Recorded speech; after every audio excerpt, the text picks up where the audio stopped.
What's up, YouTube? Welcome back to another video. Today we're going to showcase the unicorn spirit. Whoa, aka the Gurren spirit. Yes, I named it Gurren Lagann because this is the Gurren Lagann build. For the first move, we have Unforgiving Rage. What Unforgiving Rage does is pushes your enemies around and shows no mercy with a furious barrage. And of course, our attack gets scaled with this. So we're going to use Unforgiving Rage. And remember, I'm using this on a defense type bait to really show how strong it is.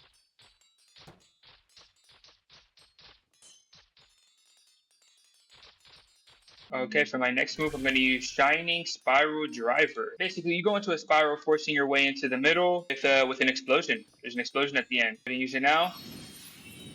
Shining Spiral Driver.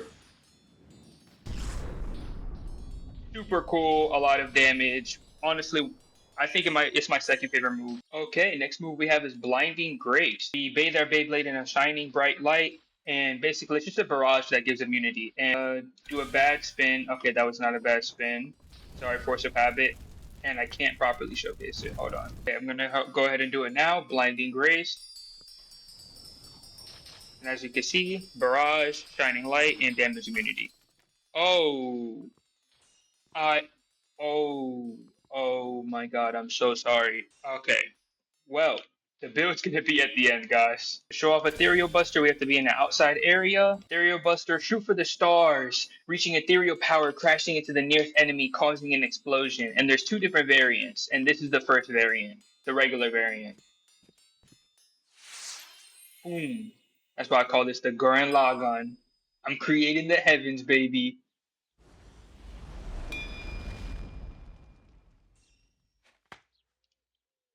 See the stars around me? Okay, I got somebody here to use the tornado to showcase the second variation. Here you go, my bay's in the air, and I'm going to use Ethereal Buster. And there goes the second variation. Wow, that was even bigger explosion, and you saw how it just crashed down? Bro, that second variation was so cool, actually. I wish that would happen in a real battle, but I do have an idea to replicate that variation. Yeah, I'm gonna show you guys the build I've been using, which is really good. I have Legendary Blader 2. The bolts don't really matter. I still don't have the Santa Claus one.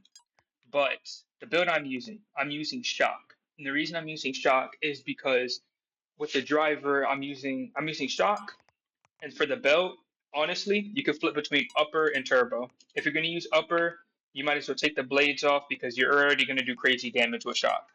Take the blades off for extra speed, but if you're gonna go for speed anyways, just go with turbo. It gives you more stamina, and it's just a little bit more balance for the bay. Obviously later, so we have shock, turbo, and then for the point, I always go, whether it's attack, always attack. I always go for red flat. The reason I go for red flat is because the belt is already giving you additional speed. The body is already giving you crazy attack and knockback depending on which mode you use. And red flat, when you get low, you lose speed, right? Red flat is always going to give you that extra little push because sometimes the opponent's lower or a little bit higher than you in stamina, and you need that little push to actually get them lower than you to win. And it conserves stamina, which if you're looking at my stats, you're going to want to conserve stamina. We only have an 8, and then a 5, and then a 13. But like I said, honestly, if you're going for more of attack, go for upper. If you're going to go for just speed, go for turbo. There goes the Gurren Lagann showcase, and thanks for watching.